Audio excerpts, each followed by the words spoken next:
ఈ వారము వృశ్చిక రాశి జాతకులకు ఛాలెంజింగ్గానే ఉంటుంది. వారి వ్యక్తిగత ఆరోగ్యం పట్ల జాగ్రత్త అవసరము, కుటుంబ సభ్యుల ఆరోగ్యం పట్ల జాగ్రత్త అవసరం, సంతానం విషయంలో, ముఖ్యంగా సంతానం విషయంలో జాగ్రత్త అవసరం వారి ఆరోగ్యం పట్ల. అలాగే వృత్తి ఉద్యోగాల్లో కూడా చిన్న చిన్న సవాళ్ళు ఎదుర్కోవలసిన సమయం ఇది. సవాళ్ళను ఎదుర్కొంటారు, సక్సెస్ కూడా అవుతారు. కాకపోతే కొంచెం మానసికమైన బలం అవసరము ఈ వారము వృశ్చిక రాశి జాతకులకు. అలాగే ఆర్థిక పరంగా చిన్న చిన్న ఖర్చులు ఉంటాయి, కానీ పెద్ద ఎటువంటి లోటు ఉండదనే చెప్పుకోవచ్చును. చక్కగానే ఉంటుంది సంపాదన. ఆ చిన్న చిన్న ఖర్చులు వస్తుంటాయి పోతుంటాయి, వాటికి భయపడాల్సింది ఏమీ లేదు.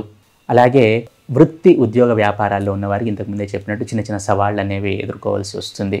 వ్యాపారంలో ఒడిదుడుకులు ఉండే అవకాశం ఉంది. ఒడిదుడుకులు అంటే కొంచెం లాభం తక్కువగా ఉండటం, బిజినెస్ డల్గా రన్ అవ్వటం అలా.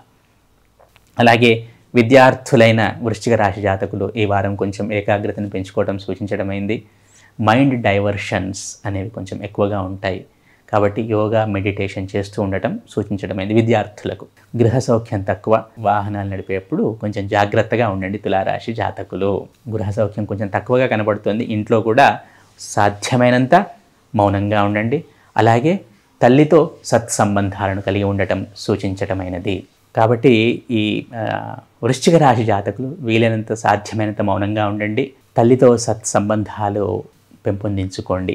ఈ వృశ్చిక రాశి జాతకులు ఈ వారము సుబ్రహ్మణ్య స్వామి ఆరాధన చేయటం వలన సత్ఫలితాలను పొందుతారు.